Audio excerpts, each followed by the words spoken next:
The Picture of Dorian Gray. Chapter 1. The studio was filled with a rich odor of roses, and when the light summer wind stirred amidst the trees of the garden, there came through the open door the heavy scent of the lilac, or the more delicate perfume of the pink flowering thorn.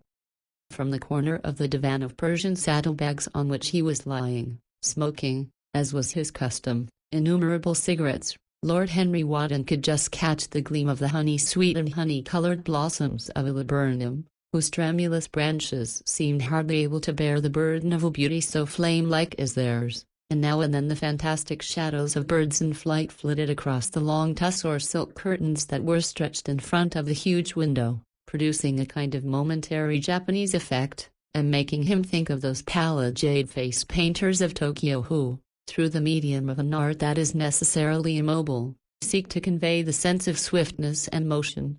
The sullen murmur of the bees shouldering their way through the long unmown grass, or circling with monotonous insistence round the dusty gilt horns of the straggling woodbine, seemed to make the stillness more oppressive. The dim roar of London was like the burden note of a distant organ.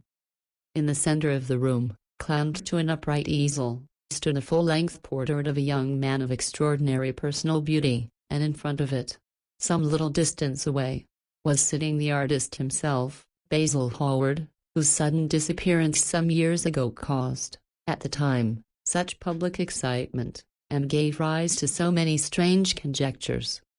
As the painter looked at the gracious and comely form he had so skillfully mirrored in his art, a smile of pleasure passed across his face, and seemed about to linger there.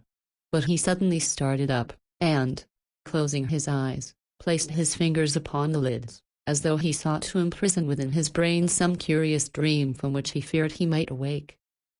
"It is your best work, Basil, the best thing you have ever done," said Lord Henry, languidly. "You must certainly send it next year to the Grosvenor. The Academy is too large and too vulgar.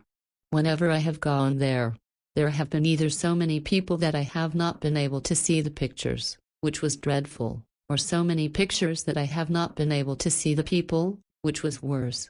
The Grosvenor is really the only place." "I don't think I shall send it anywhere," he answered, tossing his head back in that odd way that used to make his friends laugh at him at Oxford.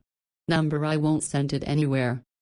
Lord Henry elevated his eyebrows, and looked at him in amazement through the thin blue wreaths of smoke that curled up in such fanciful whirls from his heavy opium-tainted cigarette.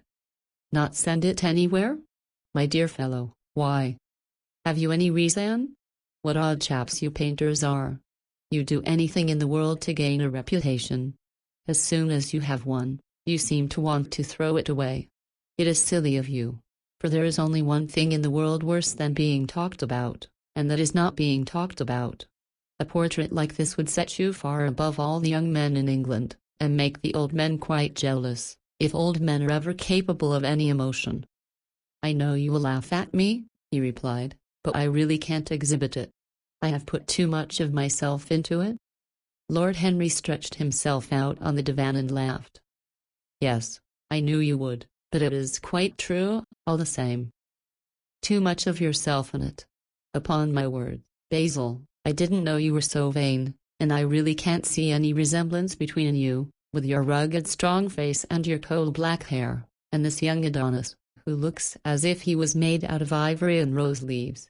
Why, my dear Basil, he is a Narcissus, and well, of course you have an intellectual expression, and all that.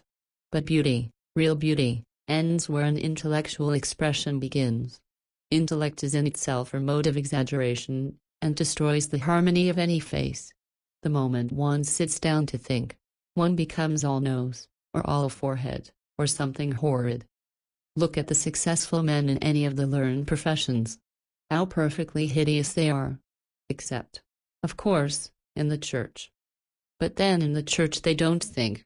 A bishop keeps on saying at the age of 80 what he was told to say when he was a boy of 18, and as a natural consequence he always looks absolutely delightful.